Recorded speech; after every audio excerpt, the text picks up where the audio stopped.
وہ اس بڑی سلیب کے سامنے جا رکا جس پر یسوع کو دکھایا گیا تھا۔ اس نے نہایت عقیدت سے سینے پر کراس کھینچا، چند لمحے خاموش کھڑا رہا، پھر دائیں جانب مڑ گیا اور کنفیسنگ باکس کے قریب جا کے رکا جہاں چند سپاہی کھڑے تھے اور کٹہرا کے اندر چرچ کے پادری کی لاش پڑی تھی۔ کنفیسنگ باکس کے اندر اور اطراف میں فرش پر خون پھیلا ہوا تھا جو اب جم چکا تھا۔ پادری کی دونوں ٹانگیں باکس سے باہر فرش پر پڑی تھی۔ لاش کی حالت دہشت طاری کر دینے والی تھی۔ ایک ہاتھ کوہنی کے قریب سے غائب تھا، سر کاٹ کر گردن سے الگ کر دیا گیا اور سر کی حالت بھی انتہائی عجیب کر دی گئی جو اس وقت باکس کے ایک کونے میں فرش پر پڑا تھا۔ باقی چہرے کے نقش و نگار اس حد تک مسخ کر دیے گئے تھے کہ یہ تمیز کرنا مشکل تھا کہ آیا وہ انسانی سر کا ہی حصہ ہے یا کچھ اور۔ اس پیالہ نما کھوپڑی میں کوئی سیال سا مادہ بھی موجود تھا جو خون کسی بھی صورت نہ تھا۔ لارنس نے کھوپڑی سونگی۔ جلے ہوئے گوشت اور خون کی تیز بو کے علاوہ ایک عجیب سی بو تھی جو اس نے محسوس کر لی۔ بات بالکل واضح ہو گئی تھی کہ سر کو چراغ کی صورت میں استعمال کیا گیا ہے۔ پہلی بار لارنس کے چہرے پر سائے سے لہراتے نظر آئے لیکن وہ کوئی تبصرہ کیے بغیر چل پڑا۔ لارنس صاحب، کیا آپ بتانا پسند کریں گے کہ اس عجیب و غریب بھیانک صورتحال کے متعلق آپ کے کیا خیالات ہیں؟ یہ ایک اخباری رپورٹر تھا۔ لارنس کے آگے بڑھتے ہوئے قدم رک گئے۔ اس نے پلٹ کر دیکھا تو اس کے چہرے پر غم و غصے کے تاثرات تھے۔ رپورٹر گھبرا کر ایک قدم پیچھے ہٹ گیا۔ لارنس چند لمحے اسے گھورنے کے بعد دوبارہ آگے بڑھا۔ اس کا رخ چرچ کے عقبی قبرستان کی طرف تھا۔ جب وہ قبرستان میں داخل ہو رہا تھا اس وقت چرچ کے سامنے ہسپتال کی گاڑی آ کر رکی۔ قبرستان ایسے ہولناک مناظر پیش کر رہا تھا کہ ایک بار تو لارنس جیسا اہنی صاحب کا انسان بھی بے اختیار جھرجھری لے کر رہ گیا۔ تمام کی تمام قبریں کھلی ہوئی تھیں۔ قبرستان کے اس کونے سے لے کر اس کونے تک تمام قبریں گڑھوں کی صورت اختیار کیے ہوئے تھیں۔ پختہ قبروں کے پتھر مٹی میں ملے ہوئے تھے۔ جگہ جگہ انسانی ہڈیاں بکھری ہوئی نظر آ رہی تھیں۔ تمام قبروں میں سے صرف چند ایسی قبریں تھیں جن میں مردوں کی کچھ باقیات باقی تھیں، ورنہ تو تمام کی تمام قبروں سے مردوں کے ڈھانچے غائب تھے۔ یوں لگتا تھا جیسے شہر خاموشاں کے باسی خاموشی سے کسی دوسرے شہر ہجرت کر گئی ہوں۔ کیمروں کے فلیش بار بار چمک رہے تھے۔ قبرستان اور قبروں کی مختلف زاویوں سے تصویریں بنائی جا رہی تھیں۔ کمشنر صاحب کے قریب لارنس پہنچا تو کمشنر صاحب لارنس کی طرف متوجہ ہو گئے۔ لارنس، دیکھ رہے ہو شیطان کی اولادوں نے یہ سب کیا کیا ہے؟ یس سر، انتہائی افسوسناک واقعہ ہے۔ جن لوگوں نے بھی یہ جرت کی ہے وہ انسان نہیں بلکہ شیطان کی اولاد میں سے ہوں گے۔ لارنس، کیا تم حالات کی نزاکت کا احساس کر سکتے ہو؟ چند لمحے خاموشی کے بعد کمشنر صاحب نے کہا۔ ان کے لہجے میں گہری تشویش تھی۔ یس سر، مجھے صورتحال کی سنگینی کا بخوبی اندازہ ہے۔ اس واقعے کے بعد مذہبی فضا میں بہت زیادہ کشیدگی پیدا ہو سکتی ہے اور ہم لوگوں کے لیے بھی ان گنت مسائل کھڑے ہو سکتے ہیں۔ کمشنر صاحب چند لمحے خاموش رہے، پھر گمبھیر لہجے میں بولے، لارنس، یہ کوئی معمولی واقعہ نہیں، بات بہت اوپر تک جائے گی اور صورتحال ایسی سنگین صورت اختیار کر سکتی ہے کہ حکومت کے ایوان لرز اٹھیں گے اور ہمارے لیے جواب دہی مشکل ہو جائے گی۔ اقلیتوں میں دنگا فساد بھی شروع ہو سکتا ہے۔ پولیس ڈپارٹمنٹ کو ہمیشہ تم پر فخر رہا ہے۔ تم خود کو فری ہینڈ سمجھو اور آج اور ابھی سے انکوائری شروع کر دو۔ بس جلد از جلد مجرم قانون کی گرفت میں ہونے چاہیے۔ یک کے بعد دیگرے مزید 4 قبرستانوں کو اجاڑ دیا گیا۔ صورتحال طریقہ کار ایک ہی تھا۔ تمام کی تمام قبریں شک، مردے ڈھانچے غائب، کم از کم ایک انسانی لاش لازم اور سر کا چراغ ملزوم۔ اس سب کے باوجود تمام سر توڑ کوششیں بیکار ہو کر رہ گئی تھیں اور کہیں سے کوئی ہلکا سا ایسا سراغ بھی نہیں ملا جس سے اندازہ قائم کرنے میں کچھ مدد ملتی کہ یہ سب لوگ کون کر رہی ہیں اور ان سب کے پیچھے ان کا کیا مقصد ہے۔ صورتحال بہت سنگین ہو گئی۔ پورے شہر میں سنسنی کی لہر دوڑ گئی۔ ملک کے تمام اخبارات میں ان واقعات کو سرخیوں میں شائع کیا جا رہا تھا۔ پولیس، انٹیلیجنس چکرا کر رہ گئی۔ کئی سیکرٹ ایجنسیاں بھی متحرک ہو چکی تھیں مگر سب لا حاصل۔ سرکاری افسران بری طرح بکھلائے ہوئے تھے۔ کسی کی سمجھ میں نہیں آ رہا تھا کہ یہ سب کیا ہو رہا ہے۔ آئی جی صاحب نے ایمرجنسی سچویشن میں میٹنگ کال کر لی۔ اس وقت میٹنگ ہال میں پولیس، انٹیلیجنس اور کئی خفیہ ایجنسیوں کے اعلیٰ افسران موجود تھے۔ صورتحال زیر بحث تھی۔ آئی جی صاحب بول رہے تھے، ہمارے لیے یہ شرم کا باعث ہی نہیں بلکہ ڈوب مرنے کا مقام ہے کہ مجرموں کو پکڑنا تو درکنار، ابھی تک ہم کوئی سراغ نہیں لگا سکے۔ سر، ہم نے شہر کے تمام قبرستانوں میں پولیس کے جوانوں کی ڈیوٹیاں لگا دی ہیں۔ جلد ہی ہم کوئی سراغ پا لیں گے۔ یہ کمشنر صاحب تھے۔ کمشنر صاحب، سراغ نہیں، جلد از جلد مجرموں کو گرفت ملیں۔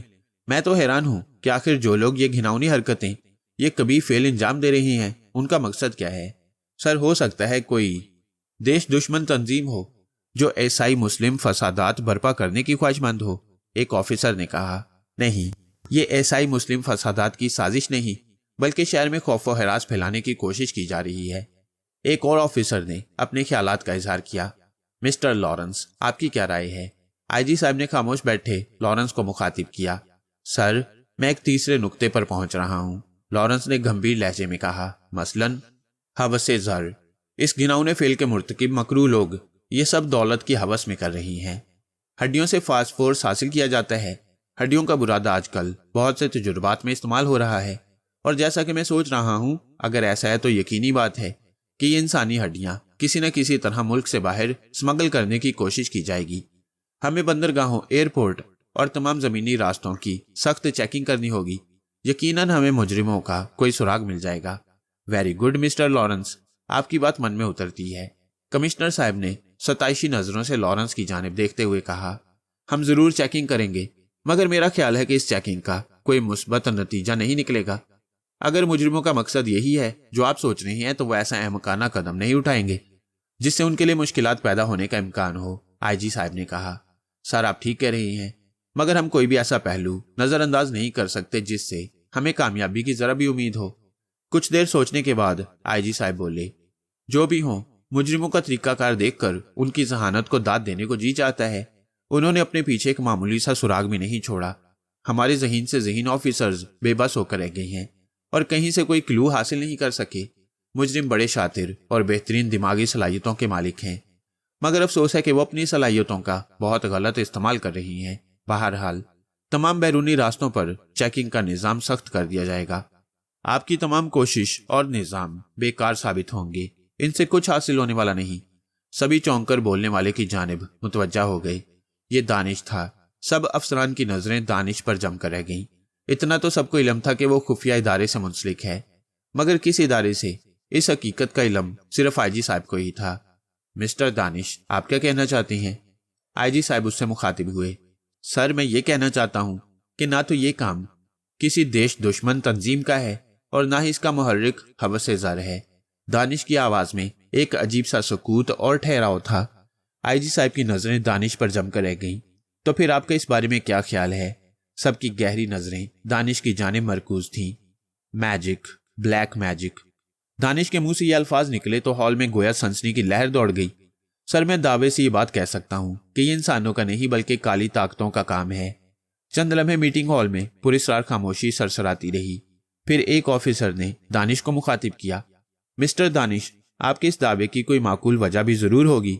وجہ ہے سر، ہم سائنسی دور میں جی رہے ہیں، صرف ٹھوس حقائق کو تسلیم کرتے ہیں، مگر اس کے باوجود ہم پراسراریت اور جادو منتر کے انکاری نہیں ہو سکتے۔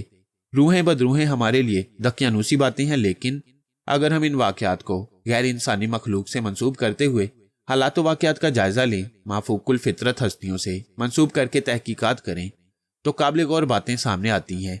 دانش کی نظریں دوبارہ ٹیبل پر ٹھہر گئیں۔ یوں لگتا تھا جیسے وہ ٹیبل پر لکھا ہوا پڑھ پڑھ کر بول رہا ہو۔ وہ قابل غور باتیں کیا ہیں؟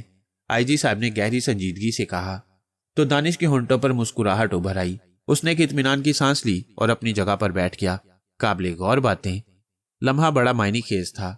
پہلی قابل غور بات، چرچ کے پادری کی لاش، اگر اسے محض قتل کیا گیا ہوتا تو کوئی بات نہ تھی، مگر قتل کے بعد بازو کا کاٹ دیا جانا اور کھوپڑی کی عجیب حالت، کھوپڑی کے اندر کچھ جلایا بھی گیا، کیا معنی رکھتا ہے؟ دوسری غور طلب اور مزے کی بات، لاش جب تک وہاں سے اٹھا نہیں لی گئی تب تک لاش کے قریب پولیس کے جوان تعینات رہے، اور جب لاش اٹھانے کا وقت آیا تو باوجود تلاش کے کھوپڑی کا وہ حصہ نہیں مل سکا جسے چراغ کی صورت میں استعمال کیا گیا تھا، جبکہ اس سے کچھ دیر قبل وہ باکس کے قریب فرش پر پڑا ہوا دیکھا گیا۔ یہاں سے یہ بات ثابت ہوتی ہے کہ اس رات کو چرچ کے اندر کوئی شیطانی کھیل کھیلا گیا تھا جسے بعد میں قبرستان میں دہرایا گیا، مگر پانچوں قبرستانوں سے کھوپڑی کا وہ مخصوص حصہ نہیں ملا۔ تیسری غور طلب بات، بے شمار قبروں کو پھاڑ دیا جانا ایسا پادری کے ہوتے ہوئے ممکن نہ تھا، اس لیے سب سے پہلے پادری کو ختم کیا گیا۔ پوسٹ مارٹم رپورٹ کے مطابق پادری کی موت 2 سے 3 بجے کے درمیان ہوئی۔ یقینی بات ہے کہ اگر اس کے بعد ہی قبروں کو ادھیڑا گیا ہوگا اور قبروں کے اندر سے مردوں کی ہڈیاں تک لے جانے والے نکال کر لے گئے، سوال یہ پیدا ہوتا ہے کہ یہ سب ممکن کیسے ہے کہ چند گھنٹوں میں بے شمار قبروں کو ادھیڑ کر اندر سے لاشیں اور مردوں کی ہڈیاں نکال لی جائیں، آخر مجرم تعداد میں کیوں نہ ہو۔ دانش کا لہجہ خاصا ٹھوس اور پر اعتماد تھا۔ وہ خاموش ہوا تو میٹنگ ہال میں موجود سبھی افراد سوچوں میں گم ہو گئے۔ دانش نے جو سوال اٹھائے تھے وہ واقعی غور طلب تھے۔ پھر سب سے پہلے لارنس ہی بولا، امیزنگ، ویری گڈ مسٹر دانش، آپ نے نہایت اہم سوال اٹھائے ہیں۔ پھر وہ آجی صاحب سے مخاطب ہوا، سر، مسٹر دانش نے بڑی گہری باتیں کی ہیں، ان کی وجہ سے ہمیں ایک نئی لائن آف ایکشن ملی ہے اور میں مسٹر دانش سے پوری طرح اتفاق کرتا ہوں۔ ایک بات اور بھی ہے، دانش نے کہا، میں نے بلیک میجک کی ہسٹری کا مطالعہ کیا ہے، اور اگر تو میری کیا سرائیاں درست ہیں اور یہ سب حقیقتاً بلیک میجک کا مرہون منت ہے، تو میں یہ بات دعوے سے کہہ سکتا ہوں کہ اب کم از کم فوری طور پر ایسی کوئی واردات نہیں ہوگی، خدا کرے ایسا ہی ہو۔ پھر آفیسر لاہے عمل ترتیب دینے لگے اور کچھ دیر بعد میٹنگ برخاست ہو گئی۔ یہ ایک ابر آلود رات تھی، فضا میں دھند کی مہین سی چادر پھیلی ہوئی تھی۔ شہر کے اس مضافاتی علاقے میں زیادہ تر مسلمان آباد تھے، اور مسلمانوں کے سب سے بڑے قبرستان میں اس وقت پولیس کے 4 جوان ڈیوٹی پر مامور تھے۔ رات دبے پاؤں گزرتی چلی جا رہی تھی، چاروں طرف سناٹا اور خاموشی تھی۔ فضا میں قدرے خنکی کی آمیزش تھی۔ وہ چاروں وردیوں کے اوپر کوٹ پہنے ہوئے تھے تاکہ سردی کی شدت سے بچ سکیں۔ رات آدھی سے زیادہ گزر چکی تھی۔ پہلے پہل تو وہ چاروں سہمے رہے کہ نہ جانے کب کدھر سے قبریں پھاڑنے والے عفریت نکل آئیں، مگر وقت گزرنے کے ساتھ ساتھ ان کا اعتماد بحال ہو گیا اور وہ مطمئن ہو گئے۔ اس وقت بھی وہ قبرستان کے مشرقی حصے میں پختہ قبروں کے درمیان آگ جلائے بیٹھے تھے اور گیس لگا رہے تھے۔ بہت دور، بہت بلندی پر سیاہ بادلوں کے درمیان چاند مسکرا رہا تھا، اور بادلوں کے سیاہ ٹکڑے بدروحوں کی مانند ان کے گرد منڈلا رہے تھے۔ چاند کی روشن کرنیں دھند کی چادر سے زمین پر گر رہی تھیں۔ پھر اچانک سیاہ رات کی خاموشی میں کسی گاڑی کی انجن کی آواز نے ارتعاش پیدا کر دیا۔ خوف و گھبراہٹ کے باعث چاند کا چہرہ بھی زرد پڑ گیا، اور پھر چند لمحے میں ہی بادلوں کے سیاہ ٹکڑے اس پر حاوی ہو گئے۔ تاریکی نے پوری طرح زمین پر اپنے سیاہ منحوس پر پھیلا دیے۔ گاڑی کے انجن کی آواز قبرستان میں آگ کے گرد بیٹھے ان چاروں نے بھی سن لی۔ چاروں نے چونک کر ایک دوسرے کی سمت دیکھا۔ یہ آواز سنی تم نے؟ ان میں سے ایک نے کہا۔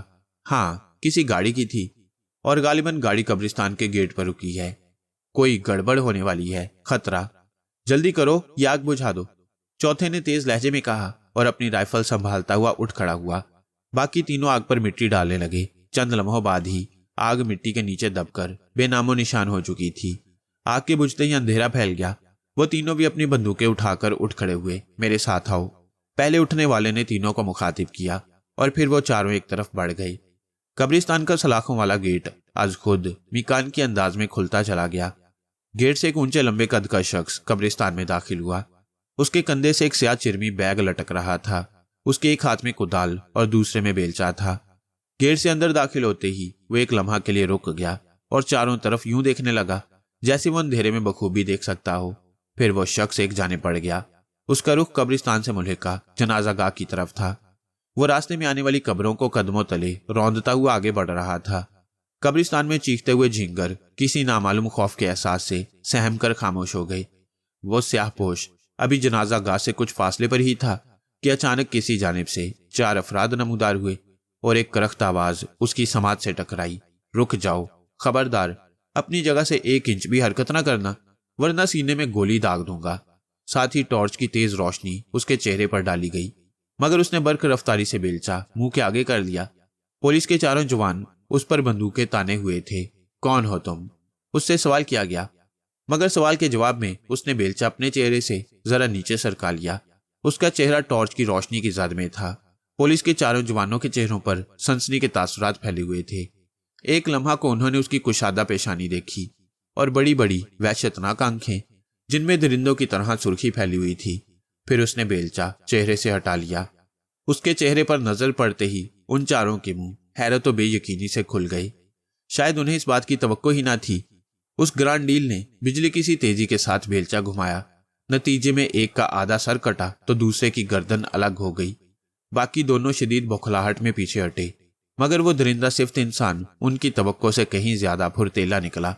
اس نے برق رفتاری سے تیسرے پر کدال سے حملہ کر دیا۔ کدال کی نوک اس کی کھوپڑی میں اترتی چلی گئی۔ اس نے چیخنے کی کوشش کی، مگر شاید کدال کی نوک اس کی کھوپڑی سے ہوتی ہوئی اس کے حلق میں اتر گئی تھی، اس لیے وہ چیخ بھی نہ سکا۔ اتنے میں چوتھا اس پر گولی چلا چکا تھا، مگر فائر مس ہو گیا۔ اس نے دوبارہ ٹریگر دبا دیا مگر فائر اس بار بھی مس ہو گیا۔ پھر اس سے پہلے کہ وہ تیسری بار کوشش کرتا یا پلٹ کر بھاگتا، اس وحشی انسان نے کدال کو نصف دائرے کی صورت میں گھماتے ہوئے اس پر حملہ کر دیا۔ اس بیچارے نے بچنے کی بہت کوشش کی مگر کدال کی بھرپور ضرب اس کے جبڑے کا بھرکس نکالتی ہوئی چہرے سے پار گزر گئی۔ اس کی اذیتناک کرا اس کے حلق میں پھنس کر رہ گئی۔ وہ پوری طرح تڑپ بھی نہ پایا تھا کہ اس کی روح اس کے جسم سے پرواز کر گئی۔ آج خلاف معمول دھند گاڑی تھی اور فضا بھیگی ہوئی تھی۔ انتظامیہ کو ایک نیا دھچکا لگا۔ سخت انتظام اور پہرے کے باوجود ایک اور قبرستان کو پامال کر دیا گیا۔ قبرستان میں پہرا دینے والے چاروں سپاہیوں کو نہایت بے دردی سے قتل کر دیا گیا۔ طریقہ کار مختلف نہ تھا۔ انسانی کھوپڑی کا چراغ جلایا گیا، قبریں پھٹی ہوئی تھی اور مردے غائب۔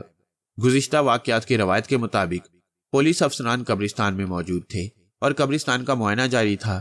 آئی جی صاحب بذات خود قبرستان میں موجود تھے۔ تمام افسران کے چہرے پر الجھنے اور پریشانی کے تاثرات ثبت تھے۔ پھر بعد میں دانش وہاں پہنچا تو اس کے قریب آتے ہی آئی جی صاحب نے کہا، مسٹر دانش، یہ کیا ہے؟ آپ نے تو کہا تھا کہ اب فوری طور پر کوئی حادثہ نہ ہوگا اور کل کی رات یہ سب ہو گیا۔ اس کا مطلب یہ ہوا کہ آپ کی کیا سرائیاں غلط تھیں؟ دانش نے اپنے اطراف میں ایک گہری نظر ڈالی اور ٹھوس لہجے میں بولا، مگر میں نے تو کل تک جو کچھ کہا تھا وہ محض کیا سرائیاں تھیں، مگر اس وقت وہ باتیں ٹھوس حقیقت بن چکی ہیں اور انداز یقین میں بدل گئی ہیں۔ اب میں پورے وثوق سے کہہ سکتا ہوں کہ ان تمام واقعات کے پیچھے ایک شیطان کا ہاتھ ہے۔ کیا مطلب؟ مسٹر دانش، آپ جو کچھ کہنا چاہتے ہیں ذرا کھل کر کہیں۔ سوری سر، مجھے فورس مت کیجیے گا، ابھی میں اس بارے میں کچھ نہیں کہوں گا، البتہ بتائے دیتا ہوں کہ میں شیطان تک پہنچ گیا ہوں۔ بس جیسے ہی کوئی پروف ہاتھ آیا، اس کی شخصیت واضح ہوئی، میں اس پر ہاتھ ڈال دوں گا۔ Okay young boy, as you wish, I G صاحب نے کہا۔ Thank you sir. دانش وہاں سے ہٹا اور لاشوں کے قریب پہنچ گیا۔ وہ بڑے غور سے لاشوں کا جائزہ لے رہا تھا۔ پولیس اپنی رسمی کارروائیوں میں مصروف تھی۔ پھر جب لاشوں کو وہاں سے ہٹایا گیا تو دانش قبرستان سے باہر نکل آیا۔ اس نے اپنی کار سٹارٹ کی ہی تھی کہ اسے وائرلیس پر سگنل موصول ہوا۔ یس دانش، اٹینڈنگ یو، اس نے سیٹ کو آن کرتے ہوئے کہا۔ بلیک ایگل رپورٹنگ سر۔ ہوں، اس نے ہنکارا بھرا۔ سر، بنجر زمین گزشتہ 35 سالوں سے غیر آباد رہی ہے اور ان 35 سالوں کے انتظار کا کوئی فائدہ نہیں ہوا۔ میں نے ہوائی کھاد بھی ڈال دی مگر فصل کا نام و نشان تک نہیں۔ ہوں، تم ایسا کرو، وہ زمین خدا کے سپرد کر دو اور اپنی پرانی زمین آباد کر لو۔ اور دانش نے سیٹ آف کر دیا۔ چند لمحے کسی گہری سوچ میں ڈوبا رہا، پھر سر جھٹکتے ہوئے اس نے گاڑی آگے بڑھا دی۔ ابھی قبرستان اور مردوں کی گمشدگی یا چوری کا معمہ حل نہ ہو پایا تھا کہ انتظامیہ کے لیے ایک نئی سردردی اور پیدا ہو گئی۔ سری رام گپتا شہر کے ایک معروف صنعت کار تھے۔ ان کی کوٹھی اس وقت پولیس کے اعلیٰ افسران سے بھری ہوئی تھی۔ گھر کے افراد اور ملازم بری طرح دہشت زدہ تھے۔ دانش، لارنس اور چند دیگر معتبر آفیسرز اس وقت سری رام گپتا کے بیڈ روم میں موجود تھے۔ دروازہ اندر سے بند تھا۔ باہر مسلح افراد تعینات تھے اور پریس والوں کو بیڈ روم کے دروازے سے دور رکھنے کی کوشش کر رہے تھے۔ اندر موجود افراد پریشانی، خوف اور الجھن مختلف کیفیتوں کا شکار تھے۔ سامنے سری رام گپتا کے بیڈ پر ایک انسانی ڈھانچہ پڑا ہوا تھا۔ ہڈیوں کی تازگی اور چمک سے یوں لگتا تھا جیسے ابھی ابھی ڈھانچے کے وجود سے گوشت پوست کا لباس اتار کر ڈھانچے کو یہاں لٹایا گیا ہو۔ اس ڈھانچے کے علاوہ پورے کمرے میں کوئی غیر معمولی چیز نہ تھی۔ مسز گپتا کے بیان کے مطابق وہ معمول کے مطابق سو گئی تھی اور رام گپتا صاحب عادت کے مطابق مطالعے میں مصروف تھے۔ صبح جب مسز گپتا کی آنکھ کھلی تو اپنے پہلو میں رام گپتا کی جگہ ایک استخوانی ڈھانچے کو لیٹے دیکھ کر ان کی چیخیں نکل گئیں۔ ملازم کمرے کی طرف دوڑ پڑے۔ وہ دروازہ کھول کر باہر نکلی اور دہشت کی شدت سے بے ہوش ہو گئی۔ ملازموں کا بیان بھی یہی تھا۔ وہ بیگم صاحبہ کی چیخوں کی آوازیں سن کر دوڑے آئے۔ اتنے میں بیگم صاحبہ دروازہ کھولتی ہوئی باہر نکلی اور ڈھیر ہو گئی۔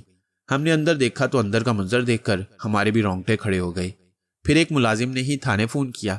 اب یہ معاملہ بھی ایک بھیانک اسرار کی صورت میں ان کے سامنے تھا۔ ڈھانچہ کہاں سے آیا اور سری رام گپتا کہاں گئی؟ عقل چکرا کر رہ گئی۔ آخر یہ سب کیا ہو رہا ہے؟ لارنس نے ہونٹ چباتے ہوئے کہا۔ بھلا اس ڈھانچے اور رام گپتا کی شخصیت کے ساتھ کیا تعلق؟ مگر دانش نے کوئی تبصرہ نہیں کیا۔ دانش بڑی گہری نگاہوں سے ڈھانچے کو گھور رہا تھا۔ اس کا انداز ایسا تھا جیسے وہ ڈھانچے کو دھمکا رہا ہو کہ اٹھ کر بیٹھ جاؤ ورنہ اچھا نہیں ہوگا۔ اتنے میں ایک آفیسر وائرلیس لیے لارنس کی طرف بڑھا۔ سر، آپ کے لیے ہیڈ کوارٹر سے میسیج ہے۔ لارنس نے وائرلیس اس کے ہاتھ سے پکڑ لیا۔ یس، لارنس اسپیکنگ۔ سر ابھی ابھی اطلاع ملی ہے کہ لکشمی چوک میں 2 انسانی ڈھانچے بیچ چوراہے پر پڑے ہیں، اور دوسری اطلاع سابق ایم این نے راٹھور کے بیٹے نے دی ہے کہ راٹھور صاحب کے بیڈ روم میں راٹھور صاحب کی جگہ ان کا ڈھانچہ پڑا ہے اور راٹھور صاحب کی کوئی خبر نہیں۔ اطلاع کے آتی ایک بم دھماکہ تھا۔ کمرے میں موجود تمام آفیسر سناٹے میں رہ گئے۔ لارنس کے چہرے پر بھی ہوائیاں اڑنے لگی۔ چوک میں ڈھانچے کیسے آ گئے؟ کس نے اطلاع دی ہے؟ لارنس کے لہجے میں پریشانی گھلی ہوئی تھی۔ سر کوئی نامعلوم شخص تھا، اس کے کہنے کے مطابق ڈھانچے اچانک کہیں سے نمودار ہوئے تھے، جیسے انہیں فضا نے یا زمین نے اگلا ہو، اور اب وہ چوراہے پر پڑے ہیں۔ 2 ٹریفک کانسٹیبل بھی وہاں موجود ہیں اور ٹریفک جام ہے۔ ابھی ان کی طرف سے بھی اطلاع آئی تھی اور راٹھور صاحب۔ لارنس اپنا جملہ مکمل نہ کر سکا۔ اس اطلاع کی بھی کوئی تفصیل نہیں ہے سر، ویسے اہل خانہ دہشت زدہ ہیں۔ ٹھیک ہے، چوراہے سے ڈھانچے اٹھاؤ اور راٹھور صاحب کے گھر میں خود بھی پہنچ رہا ہوں۔ جی بہتر سر۔ لارنس نے پیشانی ملتے ہوئے وائرلیس سیٹ اس آفیسر کو پکڑا دیا۔ اب صورتحال یہ نہیں رہے گی، لارنس نے خود کلامی کے سے انداز میں کہا۔ اس شہر میں عفریت وارد ہو گئے ہیں۔ پھر وہ وہاں موجود اپنے ساتھیوں سے مخاطب ہوا۔ سنیل تم یہاں رہو، سرجیت اور بلراج تم میرے ساتھ آؤ۔ اور وہ تینوں کمرے سے باہر نکل گئے۔ ان کے پیچھے ہی دانش بھی کمرے سے نکل آیا۔ اس کی پیشانی پر گہری لکیریں ابھری ہوئی تھیں اور آنکھوں میں شدید الجھن کے تاثرات ہچکولے لے رہے تھے۔ اسے یقین تھا کہ ان تمام معاملات کے پیچھے جس شیطان کا ہاتھ ہے میں اسے پہچان چکا ہوں، مگر باوجود کوششوں کے وہ اس کے خلاف کوئی بھی ثبوت حاصل نہیں کر پا رہا تھا۔ بغیر ثبوت کے اس پر ہاتھ ڈالنا بیکار تھا۔ صورتحال یہ تھی کہ دن بدن صورتحال خراب ہوتی جا رہی تھی۔ اگلے روز آئی جی صاحب نے دوبارہ میٹنگ کال کی، مگر اس میٹنگ میں کوئی بھی حوصلہ افزا بات سامنے نہیں آئی۔ سب اپنی اپنی جگہ تلملاتے رہے یا شرمندگی کا شکار رہے۔ دانش نے بھی معذوری کا اظہار کیا۔ اس کے بیان کے مطابق وہ شیطان شہر کے ہی کسی حصے میں چھپا بیٹھا تھا جو یہ ساری کاروائیاں کر رہا تھا، مگر کوئی پروف نہ تھا کہ کس کو اس سب کا ذمہ دار ٹھہرایا جاتا۔ سب بے بس اور مجبور ہو کر رہ گئے۔ آنے والے دنوں میں رہی صحیح کسر بھی پوری ہو گئی۔ 1000 کوششوں کے باوجود یہ نیا معاملہ پریس والوں سے چھپایا نہ جا سکا۔ شہر کے مختلف علاقوں اور مختلف مقامات سے انسانی ڈھانچے برآمد ہونے لگے۔ بہت سی مصروف ہستیاں بھی غائب ہو گئیں اور ان کی جگہ ان کے ڈھانچے پائے گئے۔ مزید کسی قبرستان کی پامالی تو نہیں ہوئی، مگر یہ نیا سلسلہ قبرستان والے معاملے سے بھی زیادہ سنگین تھا۔ پورے شہر میں سنسنی پھیل گئی۔ لوگ انتہائی دہشت کا شکار تھے۔ سرے شام ہی بازار اور دکانیں بند ہونے لگیں۔ کوئی شخص تنہا کہیں نکلنے کی ہمت نہیں کرتا تھا۔